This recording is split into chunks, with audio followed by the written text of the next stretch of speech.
Hare Krishna. Mataji, are you able to see the screen? Yes, Mataji. Yes, Mataji. I can see the screen and you also. Hare Yeah, Krishna. thank you, Mataji. Hare Krishna. So before we start the class, let us take the blessings of the beautiful deities of ISKCON Mangaluru, Sri Radha Govinda ji, Sri Radha Govinda ji ki jai. So today, chapter 12 is about devotional service.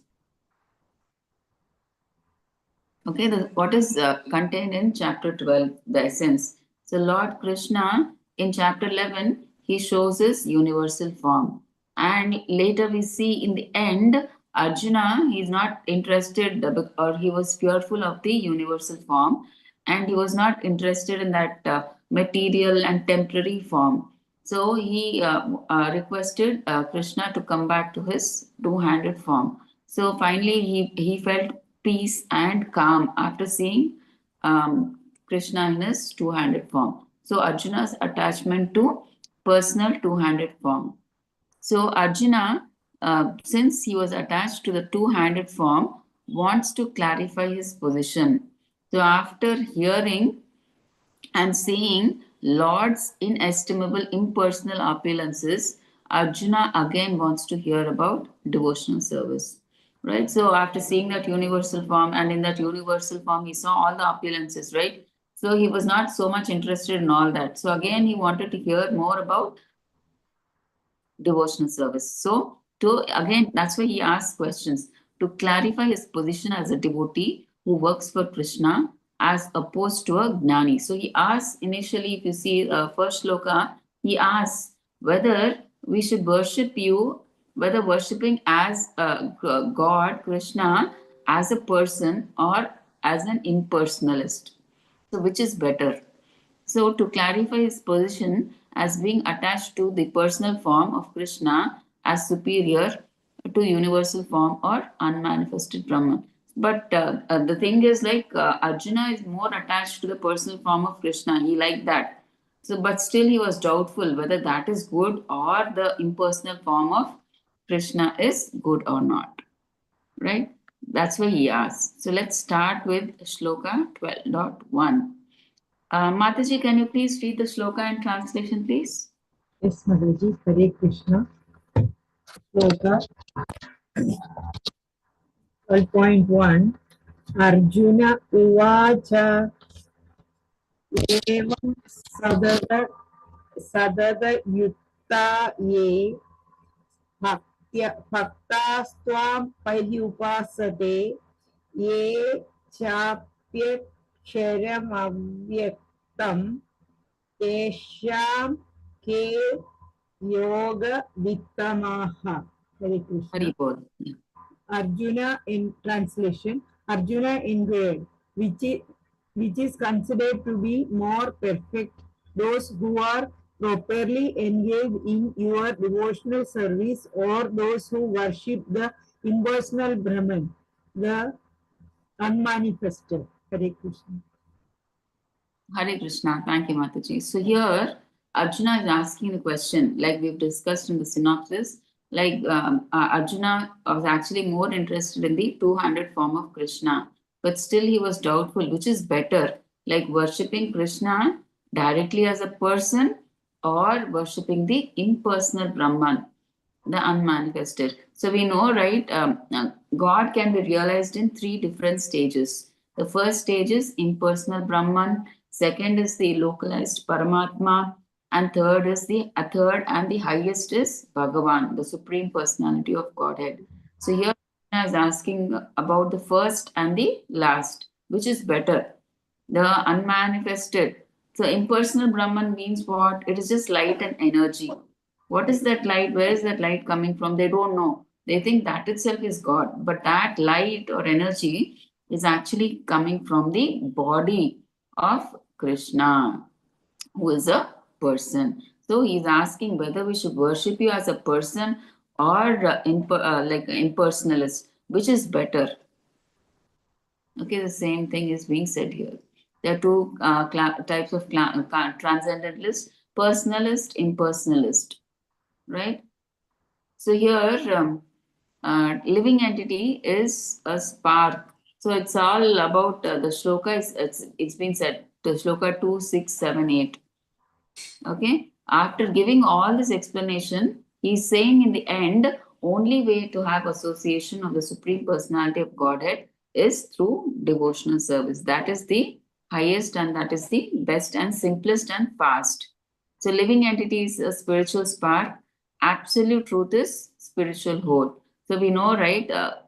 Krishna, as absolute truth, he is the spiritual whole. He is present as super soul throughout the universe, right? But living entity is just a spiritual spark. Only we are like individual souls. Krishna is the super soul.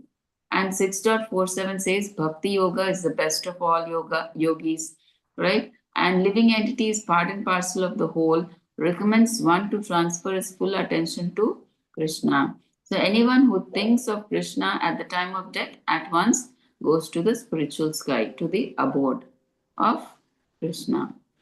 Okay, so let's read the shloka 12.2 translation also, Mataji, please. Yes, Madhuji. Hare Krishna. Shloka 12.2 Shri Bhagavan Uvacha Mai Aveshya Mano Yemam Nityayukta Upasate Shraddhaya Pareolpetas Ye Me Yukta Tama Mataha. Hare Krishna. Hare Krishna. Translation 12.2 The blessed Lord said, He whose mind is fixed on my personal form always engaged in worshipping me with great and transcendental faith. He is considered by me to be most perfect. Hare Krishna. Hare Krishna, Mataji. So here Krishna is saying, who is the best yogi? The best yogi is one who fixes the mind on his personal form. And how does he serve him? And serves him with faith and love. Right? Such a devotee, he does everything for Krishna, like chanting, hearing, cooking, working.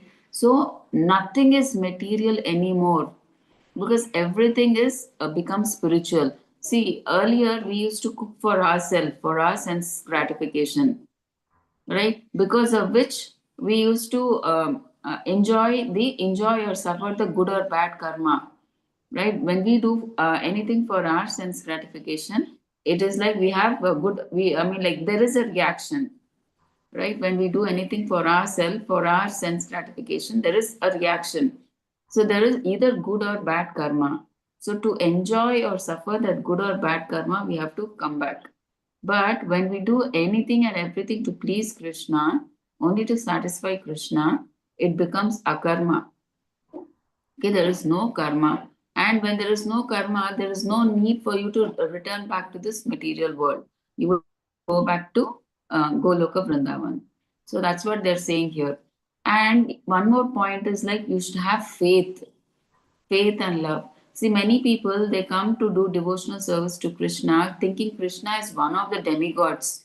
They don't understand that Krishna is the supreme personality of Godhead. So they don't have that faith. They just come because they have some material desires. They say, Krishna, see, I have this material desire. I will do this service for you. You please fulfill my wish. And once their wish is fulfilled, they leave devotional service. They stop worshipping Krishna. They go out of Krishna consciousness. So it should not be like that. We should have faith that Krishna is the supreme personality of Godhead. He is the supreme father. Anything is possible with Krishna because he is the supreme father. He is the super soul of the entire universe, right? He can do anything. He can actually give us anything, right? If he's not giving anything to us, it means that as a responsible father does not want his child to get spoiled, right? He's like a responsible father. He's not giving something to us. We should understand that it is not required for us. It will spoil us. There is no need of that. So that's why Krishna doesn't give that. So we have to understand that, right? If Krishna gives it, it's well and good. It is understood. Okay, you've asked, anyway, you got it. Okay. So that faith should be there. Faith that Krishna is the supreme personality of Godhead, and love should be there. not monotonously you doing because I have some material desire, I want to get it fulfilled, that's why I do it. No, out of love. Definitely, initially we may not have love. That is why we do devotional service to Krishna, so that that dormant love awakens. How initially we start? We how does the dormant love wake up? By chanting. That is the best process in Kali Yuga. So by chanting the Hare Krishna mantra, all the impurities from your heart are removed, and then that dormant love awakens slowly. Okay. So that's what. So finally, Krishna says that doing a devotional service in my personal form is the best way. Okay, worshipping me as Krishna as Bhagavan. So the same thing is being said here, right? KC activity actions in Krishna consciousness are KC activities are not material because everything is done for Krishna. A pure devotee is in full samadhi because of his constant engagement. Example: chanting, hearing, cooking. He shops for Krishna. He washes temple or dishes, etc. So does not waste a single moment. Okay. So Mataji, can you please read the 12.3 and 12.4 also, Mataji? Thank Yes, you. Mataji, Hare Krishna. Sloka 12.3. Ye ye tva ये त्वक्षरम और ये तु अक्षरम माताजी. ये त्वक्षरम् अनिर्देश्यम् अव्यक्तं पर्युपासते सर्वत्रगम् अचिन्त्यं च कूटस्थम् अचलं ध्रुवम्. Shloka Correct. 12.4. Sam niyamya indriyagramam सर्वत्र समबुद्धयः ते प्राप्नुवन्ति मामेव सर्वभूतहिते रताः. Hare Krishna. Very good. Translation. Hare Krishna. Shloka 12.3 and 12.4. By those who fully worship the unmanifested, that which lies beyond the perception of the senses, the all-pervading, inconvincible, fixed, and immovable, the impersonal conception of the absolute truth, by controlling the various senses and being equally disposed to everyone, such persons engaged in the welfare of all at last achieve me. Hare Krishna. Hare Krishna. Thank you, Mataji. So here in the third 3.4 shloka, what is Krishna saying? See, those who worship the impersonal Brahman by strict sense control and see, I mean, hope you all have an idea of how the Gnanis they do they worship the impersonal Brahman. First is like they control their senses. Artificially they control. They say no, no, no, I should not see this. No, no, no, I should not hear that. No, no, no, I should not eat that. So they artificially control, restrict. No, no, I should not see that Mataji. I should not see that. Like that, they control artificially. They try to control their senses. So which is so difficult, right? See, for us, normally, if you go to a sweet shop, and for instance, you're not supposed to eat something over there because you're diseased or something, but and you artificially try to control your senses. How difficult it is, right? Throughout your life, when you're practicing, when you're doing this, but when you're as a yogi, gnana yogi, you have to forcefully control your senses throughout. How difficult it is artificially, but they have to do it throughout. And after that, they study the Vedas. They have to renounce everything of the material world, and they come to the forest. There, they read the books. By themselves, they read the books. They are gnanis, right? They think they are intelligent. They don't need any guru. They read the books by themselves. So they read the Vedas and the Upanishads. And they try to gain their own knowledge. And they come to their own philosophical conclusions.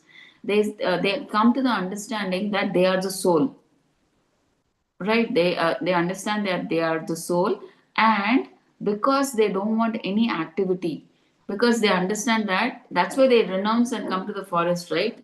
That's why they don't want to be in the material world. So that's why they renounce, because in the material world, any activity or duty that we do, it gives a reaction, right? Good or bad karma.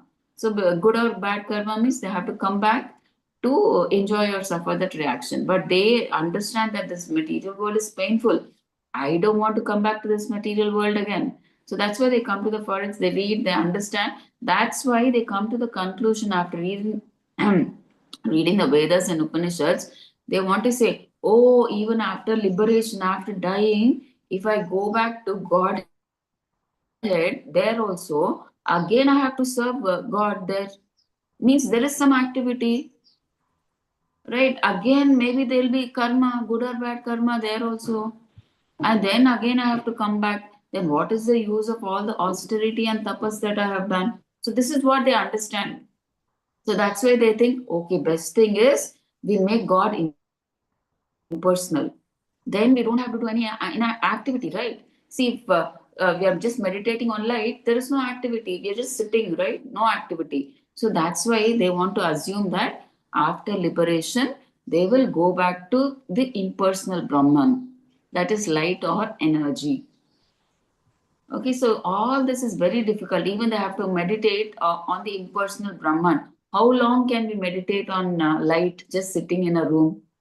Very difficult, right? But if there is something personal, like if you remember Lord Krishna, Lord Rama, Lord Narsimhadev, it's very easy for us to meditate, right? But if it's just impersonal, how long can we meditate? So it's very difficult. So that's why Krishna is saying here it is very difficult for you to do perform this worship of impersonal Brahman. But what is Krishna saying? Like even such devotees who worship the impersonal Brahman, after many births, they get purified, and then by Krishna's mercy, they may get a chance to associate with the pure devotee, by which they understand that Krishna is not impersonal, he is a person, and then they start doing devotional service, right? And then finally, Krishna is saying, that's what he says in the shloka, finally they come to me. Okay, after so much of austerities, difficulties, after many births, they get purified, and then they get a chance to meet a pure devotee, and then they understand Krishna as a person, and then they start doing devotional service. So why should you wait for so many births when you know finally you have to come to Bhakti Yoga? Now you know that Bhakti Yoga is the highest and the ultimate. So why not take Bhakti Yoga initially itself? Why do you want to undergo so many austerities? So that is what Krishna is saying. But anyways, this is a process. Some people may be interested in this way.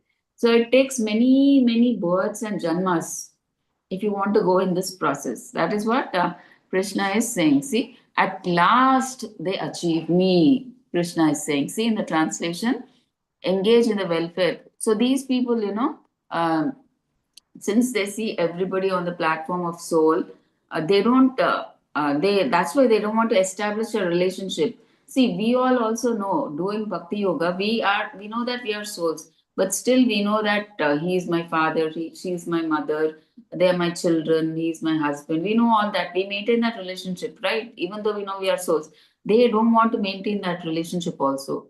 They see everybody on the platform of soul, right? And they want to engage in service because they see everyone on the platform of soul. They want to do something good for everybody. Okay, so finally, that's what Krishna says. It is difficult, and but finally they have to come back to Bhakti Yoga. So instead of that, why not take to Bhakti Yoga, which is simple, fast, and easy and practical for Kali Yuga. Okay, Mataji, can you please read the next shloka? Yes, Mataji. Hare Krishna. Shloka 12.5. Yeah. क्लेशोऽधिकतरस् तेषाम् तेषाम् अव्यक्तसक्तचेतसाम् अव्यक्ता हि विदुर्दुःखम् Devavathin avapyate. Haribol. Hare Krishna. Translation Sloka 12.5. For those whose minds are attached to the unmanifested impersonal feature of the Supreme, advancement is very troublesome. To make progress in that discipline is always difficult for those who are embodied. Hare Krishna. Hare Krishna. Thank you, Mataji. So here, Krishna is saying, see, earlier we have discussed, right? It's very troublesome. So, trying to realize God as impersonal and unmanifest is very difficult and troublesome, especially for the soul, for people like us, like who have a body. So, for us, we want something we want to see. See, because we are embodied souls, it is natural and easier for us to serve God in a personal form because we can see, we can hear, we can bow down to the Lord and we can do some service, right? Everything we can do when it is personal. So that is why bhakti yoga or devotional service is simple, direct, and safe. The impersonal path, that is Gnana yoga, it requires severe mental effort. Okay, and you have to constantly control your senses and this speculate on the philosophy, the knowledge that they have, they speculate on their own, right? They come to their own conclusions. And after doing that, also finally they fall down. After doing so much sadhana, we said, right, how much time can they meditate on light? They're very difficult, right? So finally, there are chances that they may fall down. That's why they come back to this material world and they do keep doing all these religious activities like building hospitals, building educational institutions, and all that, right? Even after doing so much austerity, it's not sure that they will merge, they will go and merge into that impersonal Brahman. So Krishna is saying it is very difficult, right? So even after so much struggle, such persons, Krishna is saying, they must anyway in the end, after many births, they must come back to Bhakti Yoga, right? So the same thing, Bhakti Yogis and Gnani Yogis.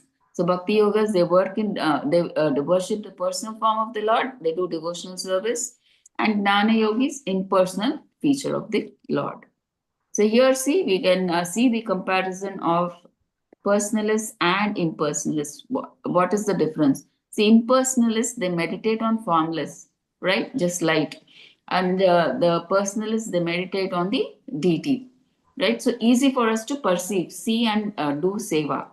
So unmanifested is beyond the senses, right? So they have to forcefully restrict the senses because they can't see anything.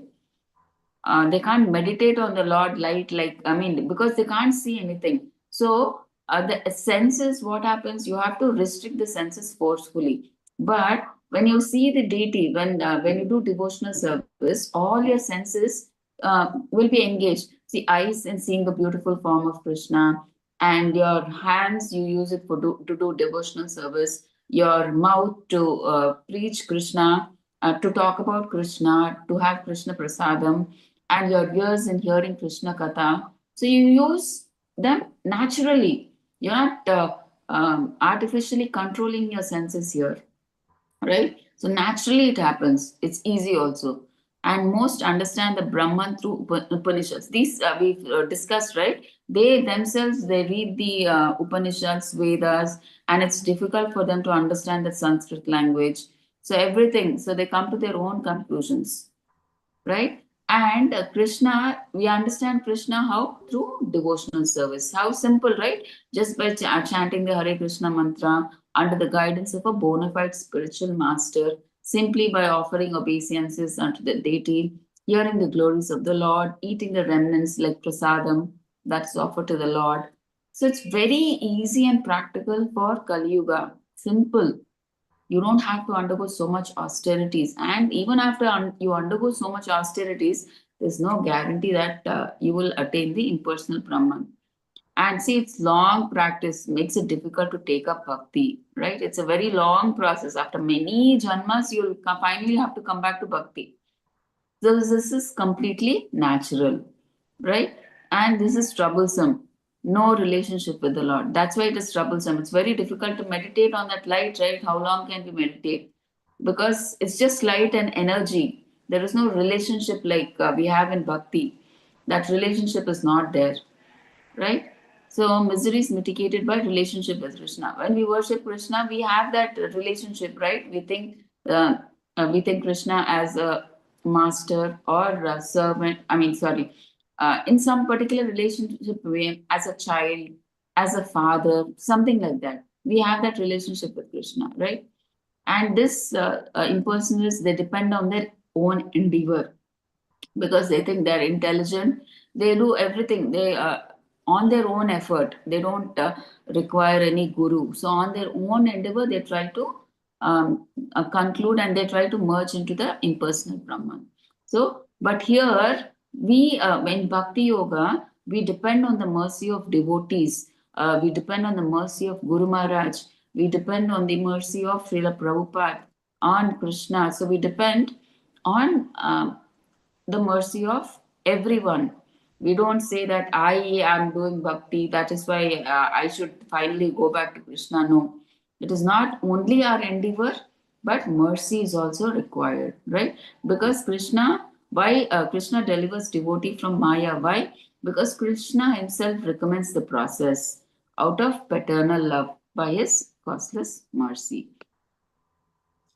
Okay, so similarities, see, he is Nirguna. Brahman means what? Nirguna, he has no form. Saguna means Krishna is full of form. He is inconceivable. So we can't see him, right? It's just light that we're meditating. So possess inconceivable potencies. So Krishna, he possesses inconceivable potencies, potencies that we cannot imagine. So he's holding all the planets, the sun in a fixed orbit. How can somebody hold such big planets and they're rotating nicely in an orbit, fixed orbit, right? So that is one of Krishna's inconceivable potencies, how he handles everything in this material world. He's all pervading. Light, right? Impersonal Brahman means light. So he's all pervading. And Krishna, he's all pervading by his energies in this material world, right? But through Mahavishnu, Garbhodak Sai Vishnu, they are his energies, right? So through his energies, he's all pervading and cannot perceive any opulence because of lack of activity. So because we cannot see any opulences in light, right? So it's of that, and because God has no form and impersonal, so that's why there's no activity also. And Krishna, on the other hand, has a form, so that's why he possesses six opulences in full. That is fame, wealth, renunciation, strength, beauty, all that. Okay, and risk of not realizing absolute truth at the end. So success, and after doing so much austerities, these jnanis not sure that they will get liberation. They will merge into the impersonal Brahman. But here in Bhakti Yoga, success is guaranteed for sure. May realize the eternal and knowledge aspects of his original nature. They say, right, in the first stage, these people, they only get chit, they get only sat, eternal. See what happens after they merge into the impersonal Brahman, they are just floating there. They're happy with that. Why? Because it is eternal there. Right, but in a Bhagavan stage, when we worship, do devotional service, and go back to Godhead, we get Sat, Chit, and Ananda, all these three. Sat means we are eternally there with Krishna in Goloka. Chit, we are full of knowledge there, and Ananda, full of bliss. But in the initial stage of impersonal Brahman, when they merge, they are happy, at least that I'm not, I'll be permanently here. Maybe I don't have Ananda. Maybe I don't have that full knowledge. That's why they are here in the impersonal Brahman, right? They are just in that Sat aspect. Oh, they're happy that they're not coming to this temporary material world. They're happy that I'm Sat here in this impersonal. Sat means what? Permanently I'll be there. So Sat means eternally I will be there in the impersonal Brahman. Okay, even though maybe I don't have Ananda, I don't have all that knowledge. So that is what they are looking for. I don't want to come back to this painful material world, miserable material world, which is full of difficulties, miseries. So they are under the assumption they're happy that, okay, now Sat, at least I'm eternally in the impersonal Brahman. Maybe I don't have bliss, it's okay. Maybe I don't have that knowledge, right? So, like that. But in when you do devotional service, when you consider Krishna as Bhagavan, as a person, you are in full, complete knowledge, you go to that eternal abode of Krishna and you get that complete bliss. So all the three factors are there, Sat, Chit, Ananda. But in the first stage of impersonal Brahman, only Sat effect is there.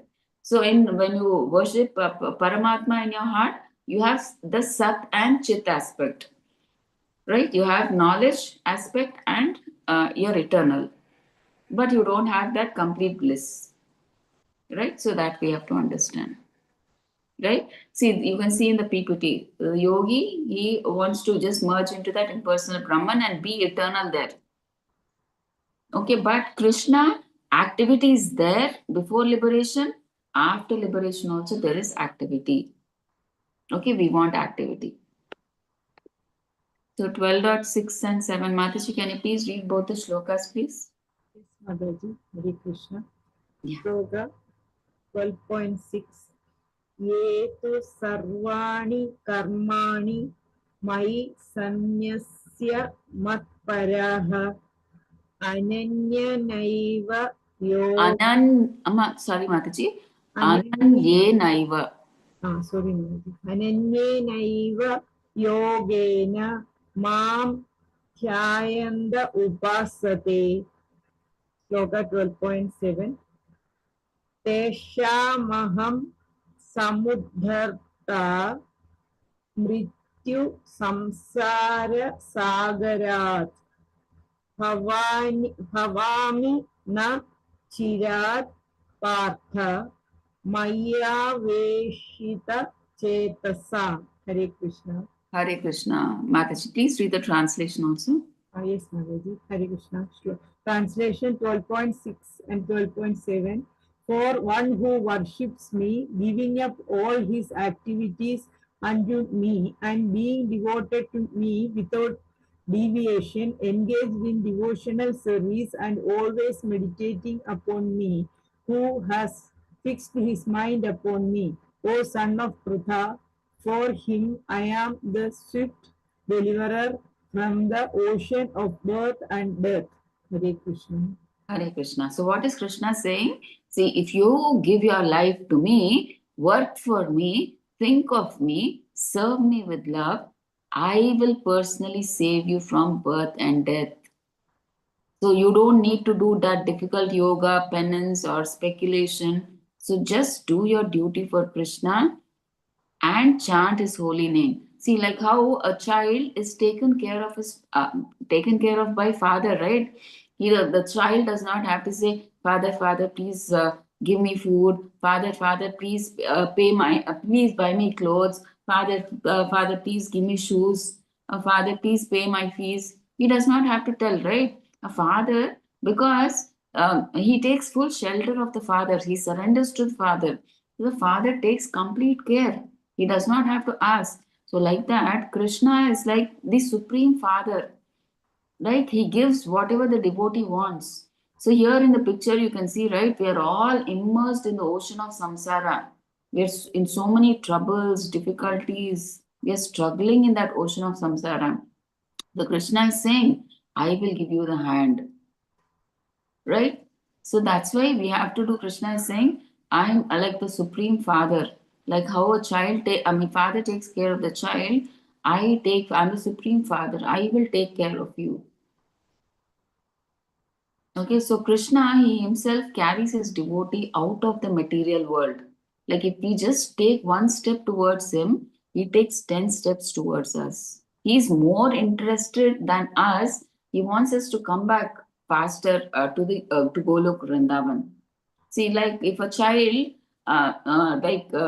rebels against his father, if a person rebels against his father and he's on the road, the father is more eager that the son comes back because he knows he'll be struggling on the road. because he has no income, no money, nothing to eat.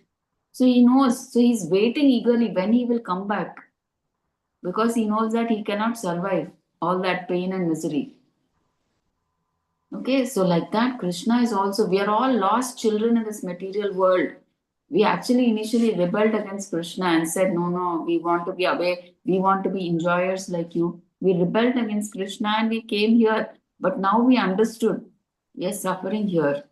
So, with that realization, we are doing devotional service to Krishna so that we can go back to our eternal Father and stay happy with Him. Okay, so Krishna, he is the swift deliverer from the ocean of birth and death. So that's why Krishna is saying, rather than doing all that impersonal, which is very difficult, you can't do all that. So bhakti is easy. And when you do devotional service, Krishna takes full responsibility. And also, that's the fastest way. Bhakti is the fastest way to go back to Godhead. Okay. So next is section B. So now Krishna tells how, I mean, like devotional service in what way you can do to come back to me. So he gives different stages. So we see what is the first stage. So first stage that we see in the PPTs, right? He's talking about pure devotional service, pure devotees, right? And like yeah, let's first read the shloka and the translation, and then we'll see what Krishna says. Mataji, can you please read shloka 8 translation and shloka also? Yes, Mataji. Hare Krishna. Shloka 12.8. Mayeva mana advatsvai. Mai Swa. ad advatsva. Advatsva. Ad, Mataji, adhat swa. Adhatsva. Yeah, Adhatsva. yeah. Okay, I'll repeat. Hare Krishna. Shloka 12.8. Mayena mana adhatsva. Eva, sorry, it's my Eva. Mayeva mana adhatsva. Mai Hari. buddhim niveshaya nivasishyasi mayeva ata urdhvam na samshayaha. Hare Krishna. Hari Bol. Yeah. Translation, Shloka 12.8. Just fix your mind upon me, the Supreme Personality of Godhead, and engage all your intelligence in me. Thus you will live in me always without a doubt. Hare Krishna. Hare Krishna. Thank you, Mataji. So here Krishna is saying, just think of me, use your intelligence for me, and serve me with love. So when you chant Hare Krishna, Krishna is personally present on your tongue. And when you offer food, don't think Krishna does not accept it. He accepts it. It's not that Krishna doesn't have any food, that's why he is accepting at our place. It's not like that. See, when we offer food to Krishna, Krishna happily accepts. It's like a child. If he comes running to the father, father, please have this. How happy the father will feel, right? Like that, Krishna is actually eager to accept like what you can give me. Actually, we can't give anything to Krishna, but whatever little. So when you eat prasad, see, when you offer food, Krishna definitely he accepts it. And when you eat prasadam, what happens? You become purified and you become spiritual, more you become spiritually, you progress. Okay. So here they're saying, here you can see in the PPT, here Krishna is talking about pure devotees. So whose mind and intelligence is always on Krishna. So like here you can see in the PPT, all the cowherd boys, they are so much interested in Krishna that they put Krishna in the center. So here they're in the forest, there it's time for their lunch. So everybody wants Krishna to have their lunch first. So one cowherd boy says, Krishna, my mother today she made gulab jamun. Please taste it. Tell me how it is. And other boy says that my mother made rasgulla. Please taste, Krishna. Another person says, my mother made samosa. You please have first. So everybody is interested in Krishna. So they have no other thoughts. right? Generally, when we eat, how do we eat? We eat just for our sense gratification, right? We don't share, we just eat quickly and we do our work. So, but the Gopas, they were interested in Krishna. Anything they do, they play with Krishna, they eat with Krishna, they fight with Krishna. Everything for them is Krishna, Krishna, Krishna. And after they herd the cows and they return back home, right, in the evening. But the Gopas, they are in separation. Oh no, now it's evening. Now we have to get separated from Krishna. When will it be morning again? When will it be morning? When can we see Krishna? In fact, they don't sleep, it seems. With after going home, also they tell their parents, you know, ma, what happened today? Krishna, he killed this demon. And they just after going home, also they're talking about Krishna. So they these gopas, and then they don't sleep. Even after sleeping, also they pray. When this moon god, please moon god, please go away fast so that the sun can rise, so we can meet Krishna. And in fact, even before sunrise, it seems they stand outside Yashoda Maya's house. When will Krishna get up? When will Krishna get up? And but they don't disturb Krishna because they don't want to disturb Krishna, right? So they wait outside the house. Even before time, they just wait for Krishna. So, totally the whole day, they are just immersed in Krishna. So, this is the first stage, pure devotees, pure devotional service, right? They are always thinking about Krishna, right? So, in the next shloka, we'll see what if you are not able to do this kind of uh, like this, you are not able to always fix the mind and intelligence on Krishna. So what next? Krishna gives that also. Let's see what. Okay, the same thing. Okay. So next is like if you're not able to do Ananya Bhakti. So first is what? Ananya Bhakti means you have no material desires. Only you want to please Krishna. That is your goal. That is Ananya Bhakti. So if you're not able to do Ananya Bhakti, next stage is Sadhana Bhakti. So let's see what Krishna says here. So Mataji, can you please read the shloka and translation, Mataji? 9. Mataji. Yes, Mataji. Yeah. Shloka 9, no, Mataji? Shloka 12.9 Hare Krishna. अथ चित्तं समाधातुं न शक्नोषि मयि स्थिरम् अभ्यासयोगेन ततो माम इच्छाप्तुं Dhananjay. Hare Krishna. Hare Krishna. Shloka translation 12.9. O my dear Arjuna, O winner of wealth, if you cannot fix your mind upon me without deviation, then follow the regulated principles of Bhakti Yoga. In this way, you will develop a desire to attain me. Hare Krishna. Hare Krishna. Thank you, Mataji. So here they're saying, what is Krishna saying? See, if you are not able to fix your mind on me without deviation, so without deviation means whatever work you're doing, be it cooking or sweeping or washing dishes, at that time, if you're not able to remember me, that's okay.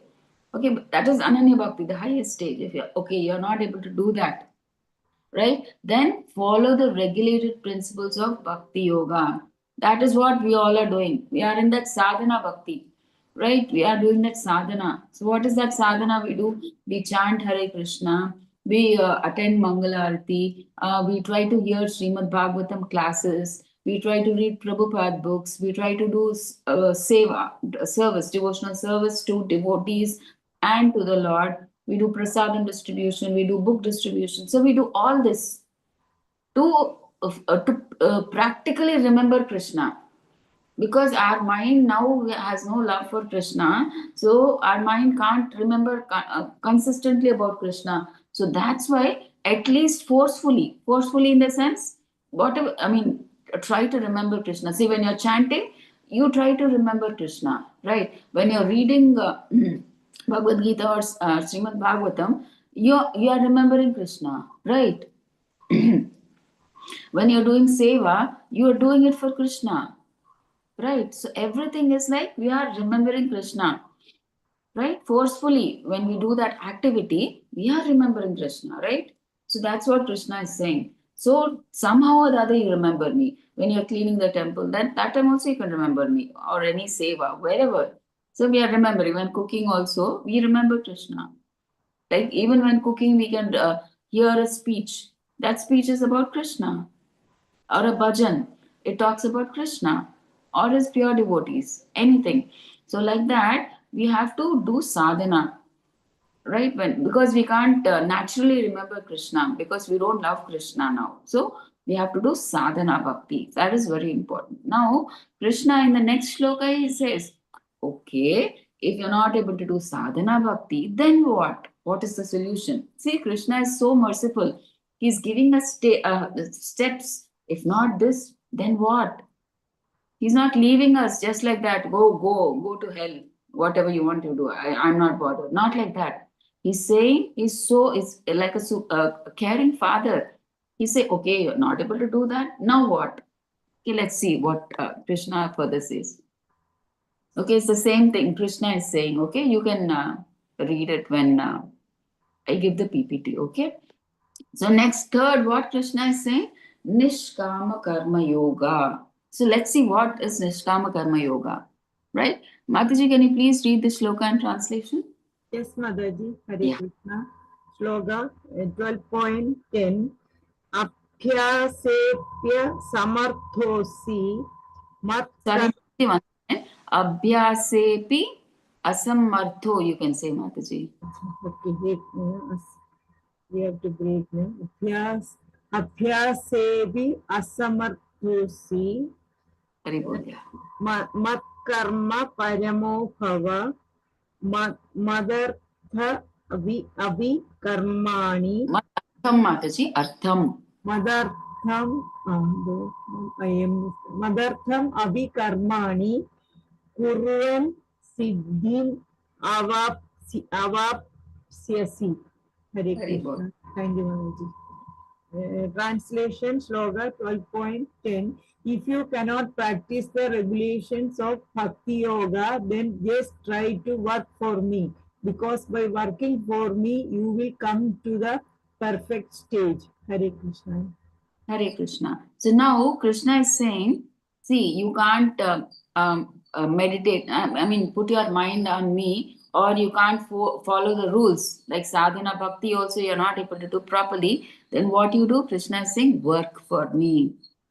Okay, so help in Krishna's mission in any way you can. So support the devotees, help temples or preaching, or use your money, skills, time, or energy for Krishna, right? So here in the PPT you can see, right, there's a mason who's constructing a temple for Krishna. He's like working on that pillar, right? So that is, so Krishna is saying somehow work for me, right? We may do book distribution or come to the temple and clean. So just work for me, Krishna is saying. Janmashtami is happening, so there's a lot of seva, right?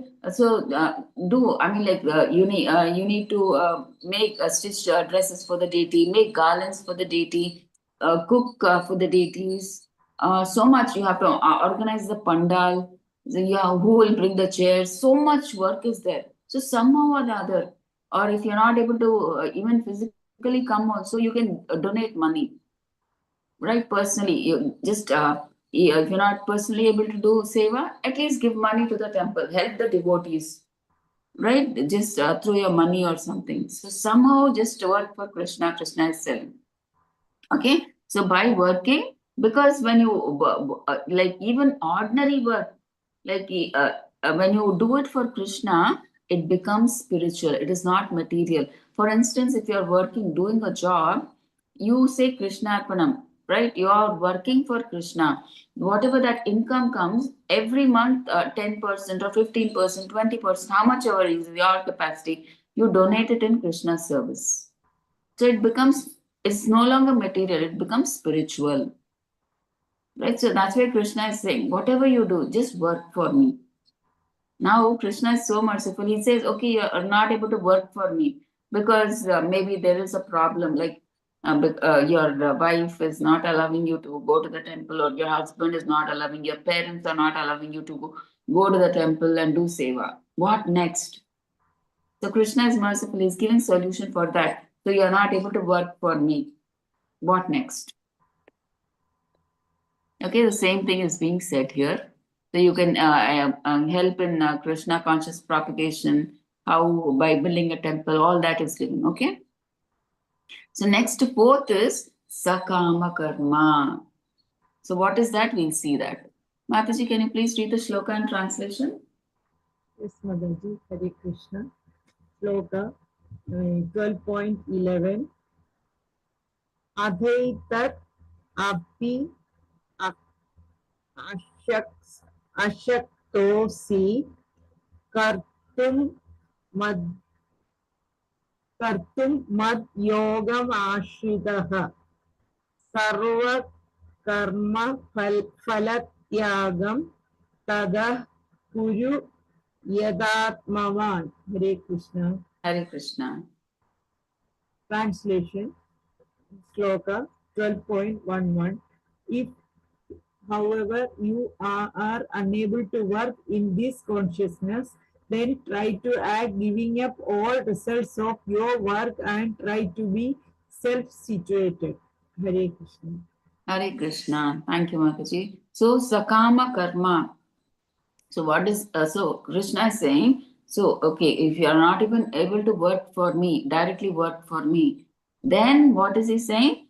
Give up the results of your work. So what is he saying? So you do your normal duties, but and don't work for selfish enjoyment.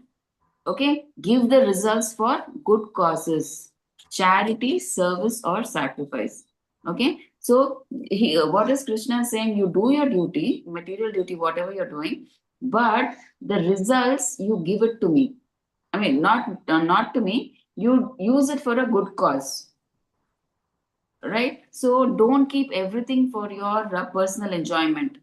See, like for example, you're working, you're doing a job, you get your income. So don't think that all this money you only have to enjoy.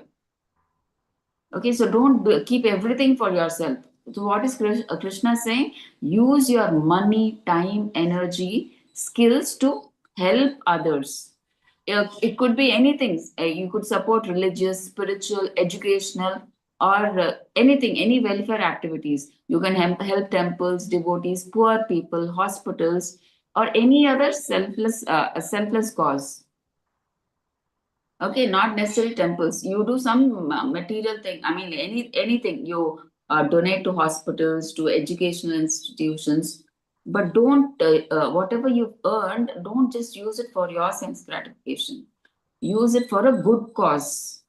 So that way, what will happen? Yeah, even though you are donating it for hospital, not to Krishna directly, but for hospitals, what happens is you feel so nice when you donate something to somebody. You feel so nice. Your heart, you feel satisfied. Oh, I've done this. It gives me so much peace of mind. So that whatever little I have given, they are able to benefit from that, and you feel something calm and peaceful, right? Which because of which you're doing a good activity, right? So you slowly get purified, and because of that purification, Krishna is telling on fine day you will come to Krishna consciousness. Though you're doing some material activity, like you're donating it for whatever you're giving your hard earned money, right? That is also so difficult. Many people, they don't want to give their hard earned money. They want to keep it for themselves, for their family members, for their relatives. They don't want to give it to others. So here Krishna is saying, you give your hard earned money, not for, just don't keep it for yourself. You give it to others for a good cause, be it hospitals or anywhere, even to temples, donation, wherever, but just give it for a good cause. Slowly, what happens? Because you're doing something good, you will get purified. Purified like that. If you do give, you'll get purified, and finally, you will come to Krishna consciousness. Right? So, Krishna is telling ways how we can come. Right? So, next, now again, Krishna is even more merciful. He says, if not this also, if you're not able to give up your results of your work, what is the next thing? Okay. So next he's telling, if you're not able to give up the results of your work, what next? So let's see here the shloka. Mataji, can you please read the shloka and translation? Yes, Mataji. Yeah. Hare Krishna. Sloga 12.12. Sveyohi Nanam Abhyasat Jnanadhyanam Vishishyate Jnana Karma Phala Tyagas Tyagas Cha Cha Anandaram. Hare You can say Tyagat Chantir or Tyagat Shantir. Tyagat Shandir Anandaram. Hare Krishna. Hare Krishna, Mataji. Yeah. Translation Shloka 12.12. If you cannot take to this practice, then engage yourself in the cultivation of knowledge. Better than knowledge, however, is meditation, and better than meditation is renunciation of the fruits of action, for by such renunciation one can attain peace of mind. Hare Krishna. Hare Krishna. Thank you, Mataji. So, if you cannot give up the results of your work also, then what is Krishna saying? Then it is better to cultivate knowledge. Okay, Krishna is saying here, he says cultivate knowledge. Knowledge means at least if you have the knowledge that this is the process, you will understand through that knowledge. If you, I mean, like for example, the Bhagavad Gita, you will understand when you get that knowledge, you will understand that you are the soul. There is a soul, there is a super soul, and our duty is to connect. The soul should serve the super soul, right? At least that knowledge. Okay, you're not, maybe you're not practically doing it, at least develop that, have that knowledge, so get that knowledge. So he's saying cultivate knowledge, right? But here, that's why in the shloka they say better than knowledge is what? Meditation. See, why meditation is better? Because here you're just cultivating knowledge, but you're not doing any activity, you're not doing any service, right? You're just gaining that knowledge, right? Just hearing and not doing any activity. That is why Krishna is saying, okay, you have developed, have that knowledge, but better than knowledge is what? Meditation. The meditation means, you know, the Ashtanga yogis, right? They, what do? They meditate on the super soul, Paramatma in the heart. Okay, at least they think Krishna is a person, right? They understand that Krishna is a person, but he's as Paramatma in our heart. So better than that. See, even though Ashtanga Yogi, we've heard in chapter 6, Dhyana Yoga, what are the process they follow. So at least they are meditating on Paramatma, which is a person. They come to that. So that's why Krishna says, better than knowledge is coming to the stage of meditating. At least they're meditating on that Paramatma feature of the Lord, right? So at least do that. But finally, above even meditation, what is better? Like earlier he said, right? This is better, giving up the results of your work. If you can give the results of your work in some hard-earned money, if you can give it in like anywhere, hospitals, educational institutions, or wherever, that is good. Why? Because you get peace of mind at least, right? This meditation and the Ashtanga yoga and Gnana yoga, there is so much of difficulty mentally and physically also. You have to strain your body so much. So that's what Krishna is saying. Better than these two is fruitative activity. I mean, like you give up all your results, right? Don't try to enjoy by yourself, right? It's very difficult for many people to give their hard earned money. So that's why Krishna is saying, you try to give it for at least a good purpose, not for Krishna conscious activities, at least for some other good cause. Because generally many people, you know, they don't try like to donate to temples. They think, what is the use of temples? They are wasting so much money on worshipping a idol over there. They don't have that faith. But they think, okay, if I give it to the poor, if I do annadan, if I give the money for that, it will be useful. Somebody, out of hunger, they will satisfy their belly, they satisfy their hunger. So that way they at least do that. So Krishna, that's why he's saying, at least let you do that, right? You do that. Doing that, you will also feel satisfied. Okay, I'm able to at least satisfy that person's hunger. Slowly, slowly, like that, you will get peace. You get purified by doing all these good activities, and you will finally come to Krishna consciousness, right? So that's what they're saying here. Okay, so now these are the different progressive stages of devotion. See now, first stage is what? Fix your mind. That is the highest we are talking about. Okay, highest is Ananya Bhakti. You fix your mind on Krishna. It means that wherever, whatever activity you're doing, your mind is always on Krishna. Like the Vrajavasis, whatever they don't. You go to Vrindavan, they don't carry a chanting bag like us. They don't read Prabhupada books. They don't hear any speeches.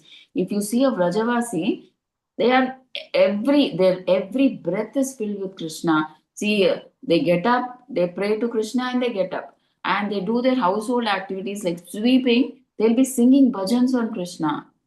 So throughout whatever activity, be it washing dishes, cooking, their mind is always on Krishna. They don't do like us. You may be wondering why we are doing, because we don't have love for Krishna. We can't remember Krishna throughout our day. So that's why we do sadhana bhakti, right? We chant forcefully. We try to remember Krishna when we are chanting. When we are reading, we try to remember Krishna. When we are hearing, like that. So because our mind is not there in every activity. See, even when they're bathing, they remember Krishna. When they're brushing their teeth or whatever, they remember Krishna. They're constantly singing or talking about Krishna, something like that. They're always in, the mind is on Krishna, right? But for people like us, Krishna is saying, whose mind is not, we have not developed love for Krishna, mind is not on them. For them, sadhana bhakti. Next stage, at least do this, Krishna is telling. Follow regulative principles, like you chant, you go attend Mangalarati, you do read Prabhupada books, you hear, you do service, so that we can at least forcefully remember Krishna that way. Okay, you're not able to do that also, sadhana bhakti, then you work for Krishna, right? You do, I mean, you go to the temple, you do any act. There's so many activities that you can do in the temple, right? You can help in spreading the Krishna consciousness movement. At least physically, if you're not able to, through money, whatever way possible.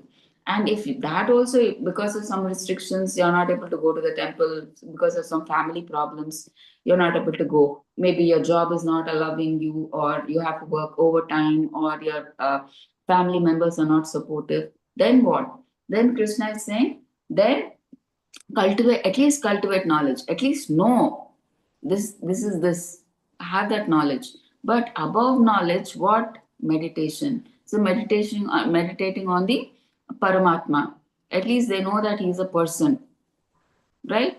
And the next stages, and so that's why Krishna is saying better than these two is, again, work for Krishna. Means oh no, sorry, we forgot one thing.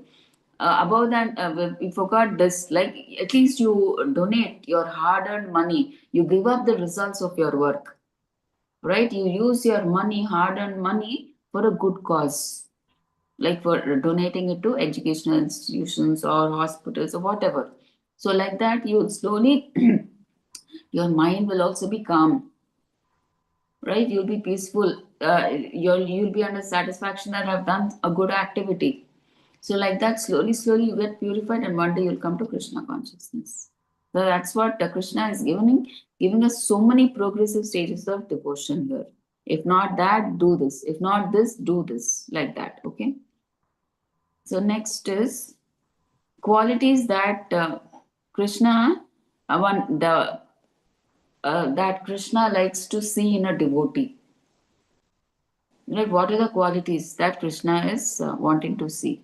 So these are the qualities that Krishna wants to see.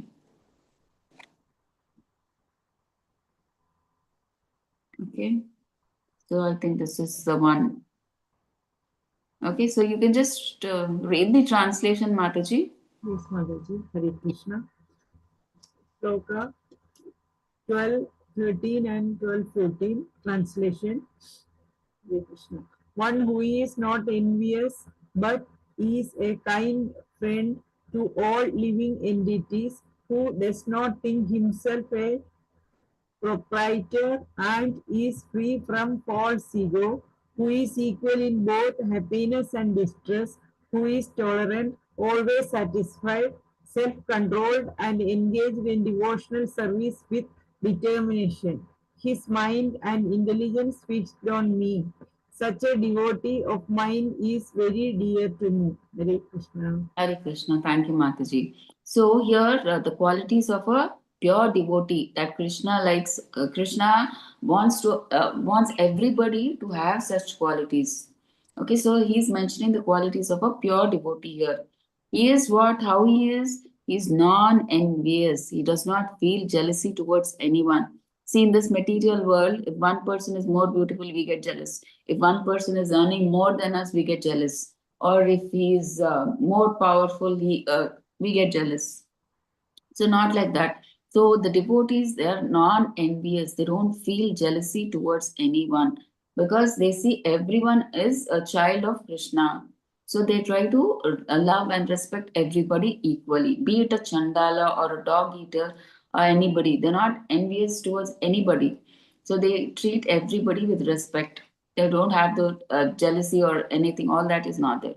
And they're kind to all because they see Krishna is there as Paramatma in the heart of everybody. So they treat everybody as a friend, even their enemies. In fact, they have no enemies actually, but the other person may think he is an enemy, right?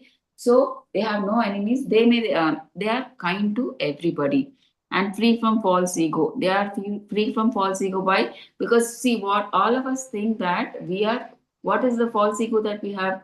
We think we are this body and everything. That I'm the master. I am the enjoyer, and everything in this material world is meant for my enjoyment.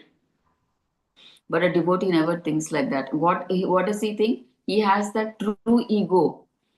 What is that true ego? He thinks that he is an eternal servant of Krishna. Jivera Swarupa Hoy, Krishnera Nityadas. So he knows that he is the eternal servant of Krishna and his duty is to serve Krishna as a servant. Okay. So next is equanimous. He remains equal in happiness and distress. So if he gets a good thing, I mean, like if he gets a good profit, he's not happy. He does not jump into the sky and he say Yahoo like that. No. And if he gets a loss in his business, he does not sink down and say, "Oh no, I've lost everything. Now what?" He is not like that. Like he's equanimous. He knows, right? Whatever comes per the wish of Krishna. So he surrenders, he leaves everything in the hands of Krishna. So he remains equal in happiness and distress. Next, tolerant. He accepts difficulties as the mercy of the Lord. See, generally, when we get difficulties, we forget God, right? When see, maybe we are practicing Krishna consciousness. Now, if you get any difficulty, we think, "Oh Krishna, I'm doing so much for you. What? Still, you are giving me difficulties." See, I'm chanting, I'm reading, I'm hearing, I'm doing so much seva in the temple. Earlier, before I came to Krishna consciousness, I was so happy. But after coming to Krishna consciousness, I'm getting so many troubles. And I thought you will remove all my difficulties. But I'm getting more difficulties than earlier. And we leave bhakti and we go away. No, we should be tolerant. Actually, why difficulties are coming? Maybe Krishna is testing us. Oh, if I give this difficulty, will this devotee leave me and go away? Then even I will not care about him. Krishna leaves us. So Krishna is testing in all situations, will he be with me? Because see, pure devotees like Pandavas themselves had so many difficulties. Where are we? Right? We should understand that. And in a way, actually, difficulties are good for us because the devotees, pure devotees, they want difficulties because they can remember Krishna even more in difficulties. Right? That's the time we have to remember Krishna. See, when we are diseased, we have to go to the doctor. If you have fever, you have to go to the doctor for the remedy. But if you say, "Oh, let the fever go away, then I will go to the doctor," Is that correct? No, right? So when we are diseased, we have to go to the doctor for cure, right? So like that, when we have a problem, that is when we have to strongly, we are in a difficult situation. That is when we have to strongly hold the lotus feet of Krishna, not leave. So the devotees, they're tolerant. They accept difficulties as a mercy of the Lord, right? And they're always satisfied. They whatever Krishna gives, they're happy, content with whatever comes. They don't say that, oh, I'm not having this to eat, I'm not having this grand palace to live, I'm not having nice clothes. So they're satisfied. See, we see the Goswami in the picture, right? They're satisfied. They don't have, and they stay in that small hut. And sometimes the Goswamis, they don't even have that hut. They stay every day in under a particular tree. They don't even stay under that one particular tree because they may get attached to that tree. So they stay in different trees, under different trees every day. Okay, so they're just satisfied with whatever Krishna gives them, and they self control. So they master their senses and mind. Right? How? By engaging everything in service of Krishna, right? And they're engaged in devotional service with determination. So they have that faith that Krishna is the supreme personality of Godhead. Come what may, I will never leave devotional service. So their faith is so strong in Krishna. That Krishna is the supreme father. He will surely give me protection. Come what may, whatever the situation may be, I have a strong faith that Krishna, whatever he gives me, difficulties or happiness or everything, it is for my good. It is for, if it's a difficult situation, Krishna gives it. Devotee understands that, what do I learn from this? Why is Krishna giving me this situation? So he tries to analyze, maybe Krishna is giving me this difficult situation so that I can learn a lesson. So, what is it that I can learn? That is what devotee thinks. Okay. So, with steady, with faith and determination, he serves Krishna, right? And mind and intelligence fixed on Krishna. So, 24/7 pure devotees, like we saw, right, the Gopas, that mind is totally fixed on Krishna, nothing else for them. Okay. So such a devotee is very fine to me and dear to me, Krishna is saying. Okay, the same thing is being mentioned here, right? No sense of proprietorship means what? Krishna, see now the devotees, they live in a house. They don't think that this house, even though maybe they have bought the house, they think that, oh, this is not my house. They think it is Krishna's house. Now he has given, I'm the in charge of this house. They don't take proprietorship that this is my house, I bought this house. Okay, so they say that this is the house of Krishna and they engage that house. They conduct house programs, bhakti vrikshas in that house. And they say this house is Krishna's, but now I'm just as a guardian here. I'm just taking care of the house of Krishna. So that is how they feel. They don't take proprietorship of everything. Everything they say, what even whatever Krishna gives, they don't say it is mine. They say, yeah, it is Krishna's. He has given me this pen now. So I will use it for writing accounts for Krishna or like that, with that intention. Everything they say, it is Krishna's, but we are just guardians. We are just using it in his service, like that. So everything like that. Okay, same thing.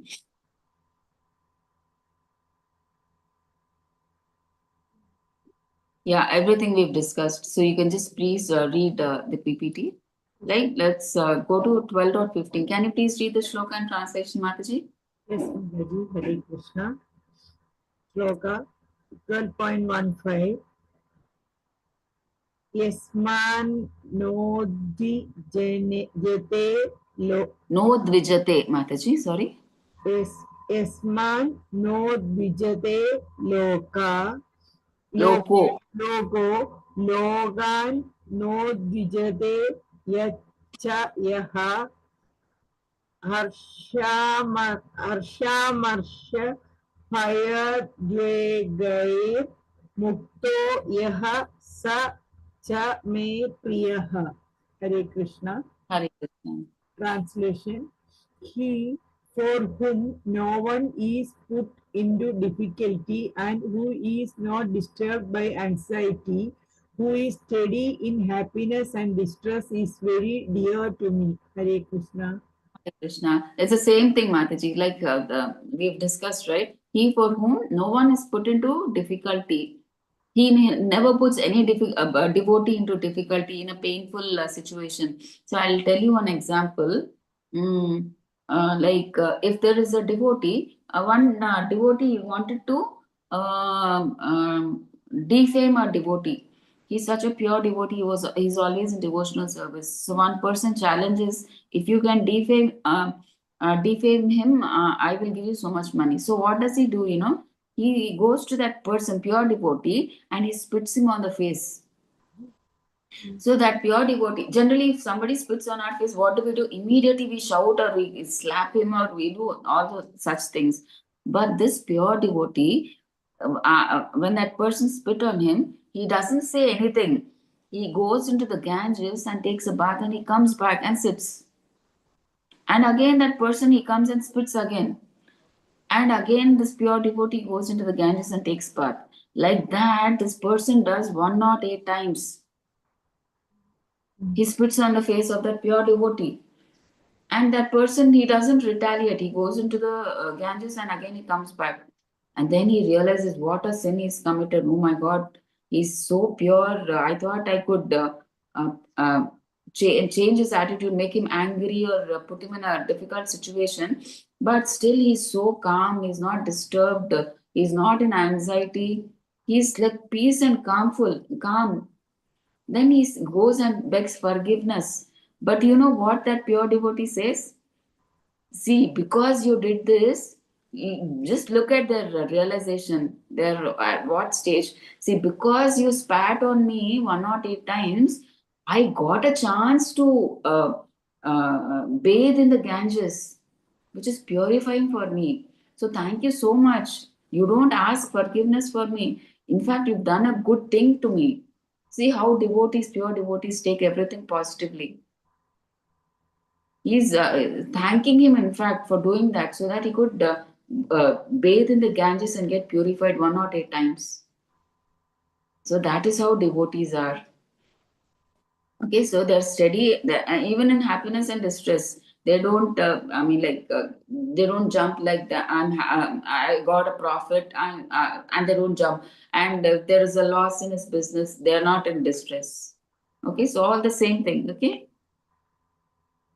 Like how Prahlad Maharaj, right? He is like his father himself was giving him trouble, right? Who else can generally we take protection of our father, but if the father himself is giving trouble, what else, right? So he always took shelter of Narayana, right? Be it any situation, right? He was always peaceful. We could never see he didn't even see when somebody is trying to slap, we our eyelids at least will close with that reaction. But for Prahlad Maharaj, he never even closed his eyelid. He never reacted because he had that faith and devotion that Krishna or Narayana will help me, right? He had that faith. He used to tell Hiranyakashipu and all his soldiers, he used to tell, you think you are killing me?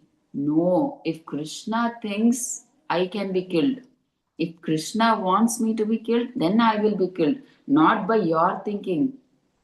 If you want to kill me, you can't kill me. Only if Krishna wants, then I will be killed.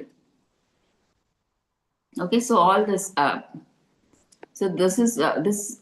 So they're not affected like Prahlad Maharaj. He's not affected, least bothered. He's always in bliss, remembering the names of Narayana, whatever situation it may be. Okay, so Hare Krishna. Can you please read the shloka 16, Mataji? 1 second. Yes, Mataji. 1 second. Or do we stop here, Mataji? Mataji? Okay, Mataji. Okay. Because there are four shlokas 16, 17, 18, 19, 20. Okay, we'll continue tomorrow. No problem. It's okay, Mataji. I think it's salty. Or we'll do Mataji. Yeah, it's up to you. I'm okay. What do you say, Mataji? Okay, Mataji. We'll continue. Please ask Priya Mataji. Priya Mataji, can we continue, Mataji? I think it's okay for Mataji. I think she's on mute, Mataji. Okay. Yeah, I think though she's working, she can just listen, I think. She must be at work. So she's not able to talk. So we'll just continue fast, Mataji. So Shloka 16, Mataji, can you please read the Shloka and translation, please? Yes, Mataji. Yes. Hare Krishna. Shloka 12.16. Anapeshah Shujirdaksha Udasino Gadavyadha Sarvarambha Parityagi Yo Mad Bhaktaha Same Priyaha. Hare Krishna. Haribol. Translation 12.16. A devotee who is not dependent on the ordinary course of activities, who is pure, expert without cares, free from all pains, and who does not strive for some result is very dear to me. Hare Krishna. Hare Krishna. Thank you, Mataji. So here, furthermore, devotee qualities of a devotee are being explained. So independent of ordinary material activities. So he does not depend on worldly effort or hustle for any results. So whatever comes, see, he's independent of ordinary material activities. Means he does not labor extra. I mean, like nowadays they work double shift. They want extra, more money, right? He does not like whatever comes through that minimum 9 to 5. For instance, um, I mean, like we are talking about pure devotee. So whatever just comes, he does not depend. Okay, now I don't have a house. What will I do? Can I ask some material person for help? They don't depend on any material thing. I'm not having food. Let me just go and beg, ask somebody. They don't ask. I mean, like the pure devotees, they don't go and depend on anything material. Whatever Krishna gives, that is what they are happy with. So, independent of ordinary material activities. If they don't have a house, if something happened to their house, they will stay under the tree, but they don't ask. They're like independent of ordinary material activities. That's what we mean to say. Okay, so he does not depend on worldly effort or hustle. Even if he doesn't have food, he is confident that Krishna will give me food, right? So he eats the fruits or whatever he can, right? But he's not dependent on any material activity. Okay, he's pure, means inwardly and outward he's clean. So inwardly he chants the Hare Krishna mantra and outwardly by bathing, and expert and knowledgeable. So he obviously he's a pure devotee. Krishna gives him the knowledge, understands the essence of all activities, and he follows authoritative scriptures. So he has that knowledge that Krishna is the supreme goal, and he does everything and anything for that purpose. And he's carefree. He's not attached to any particular group, party, or worldly opinion. So such people, the devotees, they are in their own world. They are doing devotional service. So they are not attached to any particular group or party that I will do bhakti only in this group, that group, nothing like that. Or any particular group, they are not interested, right? Then free from pains and disturbances. So, they even maybe outwardly to look, they may have bodily pains, because obviously this is a material body. It will obviously diseases will come, many problems will come. Like our own very Guru Maharaj, Jayapataka Swami Guru Maharaj, 90% of his body is not functioning, but still Guru Maharaj is in, he says that I am in bliss. Why?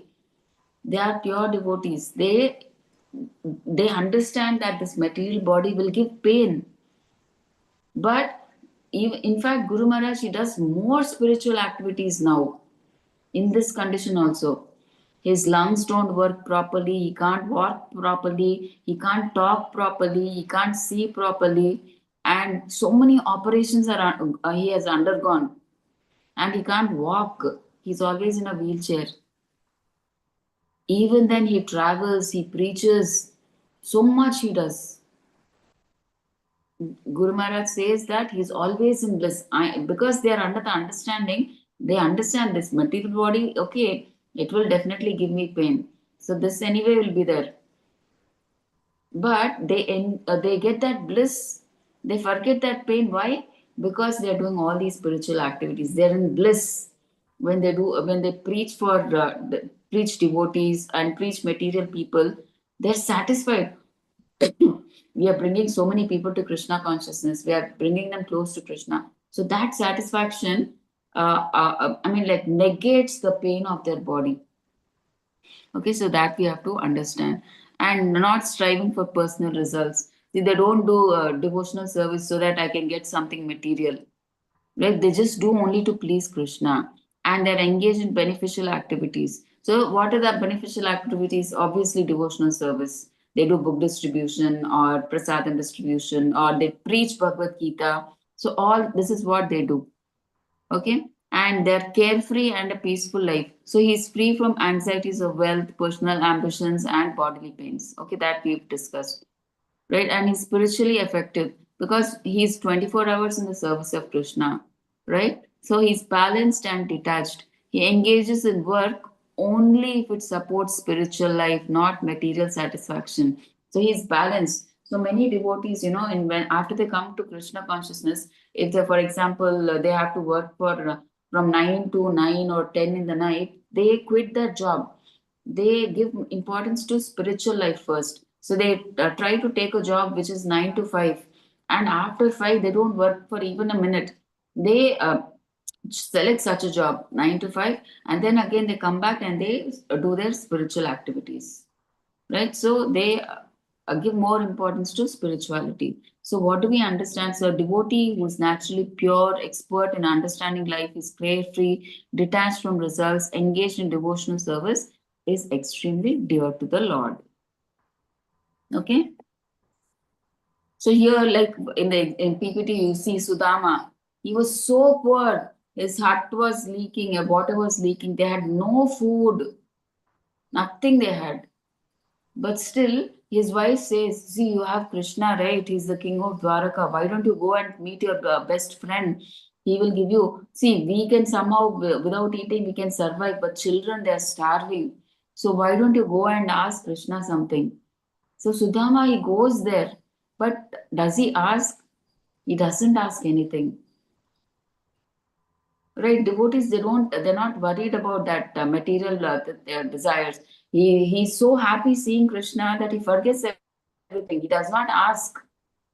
So finally, he when he comes back, Krishna, he gives him everything. So Krishna takes care.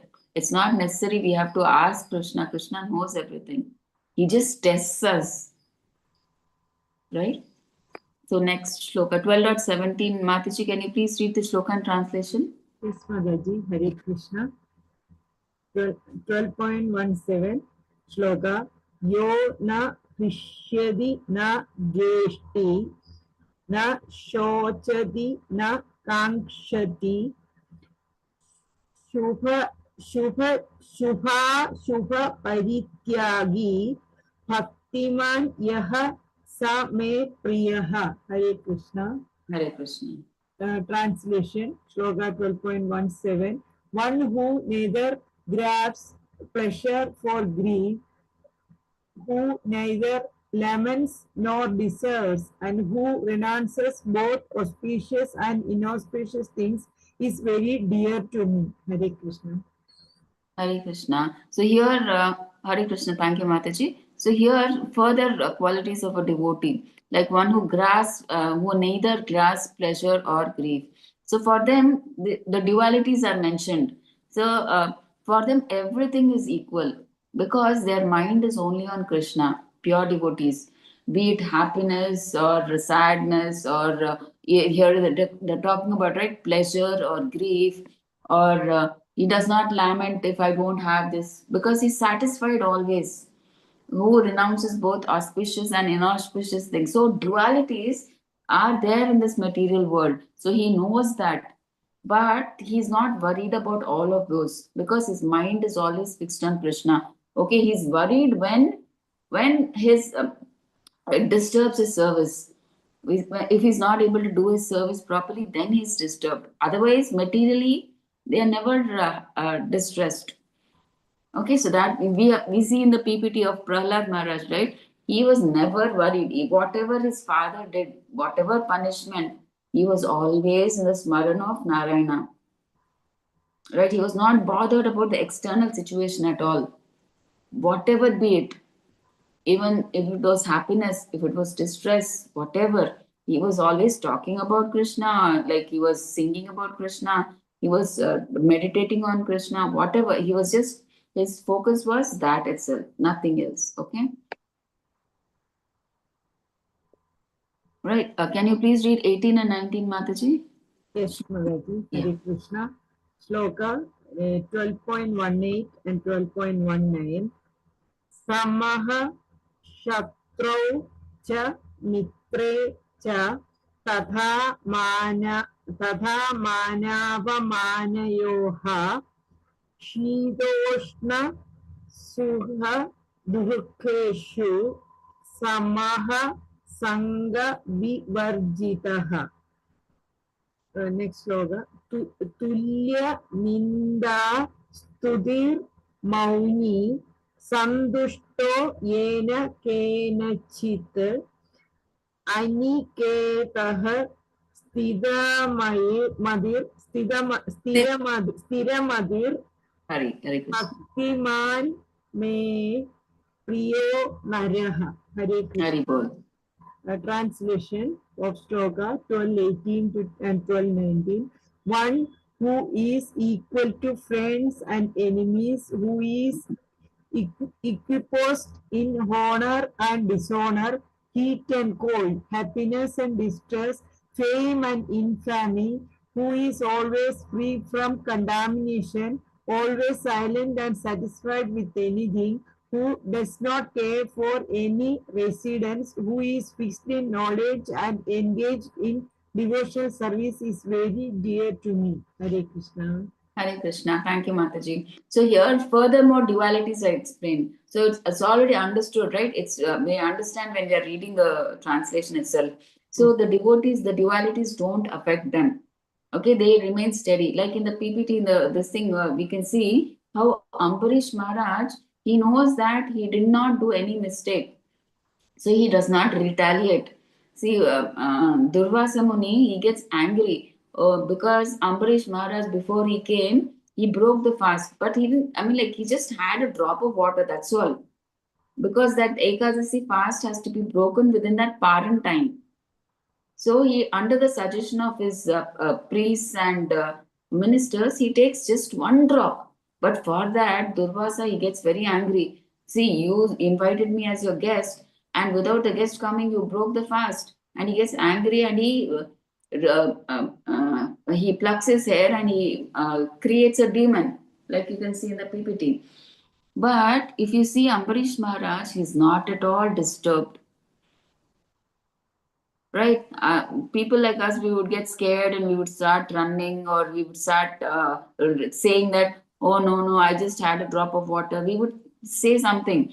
But Ambarish Maharaj, he didn't talk anything. He was just, he thought in his mind, maybe, yeah, I have not, I mean, like, knowingly, I have not done any mistake on the advice of the priests and everything, because I had to break my fast. On their advice, I tried, and it's not that also pure devotees, they don't think or retaliate. They're just more worried. They're just always in that smaran of Krishna. That's why he didn't retaliate or anything. He's just standing there with folded hands. Okay, so that's how devotees are. They're always calm, whatever the situation is. Now it's like a fearful situation for him, right? That demon or whoever is there, but still he was calm. He was just doing this smaran of Krishna, right? That's why Krishna gave him, Krishna through the Sudarshan Chakra gave him complete protection. Okay. Finally, Durvasa Muni comes and falls at the feet of Ambarish Maharaj, right? So such is the fate of people who try to insult or insult pure devotees. Okay. So same thing is being mentioned here. All the qualities are mentioned in summary. So 12.20 Mataji, can you please read this last shloka and translation? Hare Krishna. Sloga 12.20. Ye Yedu dharmyamritam idam. Dharmamritam Mataji, sorry. Dharmamritam idam. Dharmamritam idam. Yedu dharmamritam idam. Yadhoktam paryupasate. Shraddhadhana mat parama bhaktas te ativa me priyaha. Hare Krishna. Translation 12.20. He who follows this imperishable path of devotional service and who completely engages himself with faith, making me the supreme goal, is very, very dear to me. Hare Krishna. Hare Krishna. Thank you, Mataji. So, what is Krishna saying? He who follows this imperishable path of devotional service. So, who does devotional service? So, finally, Krishna is saying, worship me as a person, right? As Krishna, Bhagavan, and who completely engages himself with faith. So, that faith and determination is very important. So, if you don't have a faith that Krishna is the Supreme Personality of Godhead, you will fall down in bhakti. You will not have that determination to continue a bhakti. So you should have faith and determination that Krishna is everything. Whatever I do, Krishna will take care. Krishna will guide me. Krishna will support me. Krishna will protect me. If you have that faith, Krishna will surely take care. That Krishna will take care of me. We should have that faith and determination. If we don't have, definitely we can't continue in bhakti. So that's what Krishna is saying here. Is pure devotee has that full faith, and his goal is Krishna himself. So we saw that pure devotees' supreme goal is, we saw the Gopas, right? Their whole life is for Krishna. They talk Krishna, they talk about Krishna, they play with Krishna, they fight with Krishna, they eat with Krishna, whatever, everything they enjoy with Krishna. So their supreme goal is Krishna, right? So such a pure devotee is very dear to me, Krishna is. Okay, so this is the end, Mataji. So please let me know if you have any doubts, Mataji. I'll share the PPT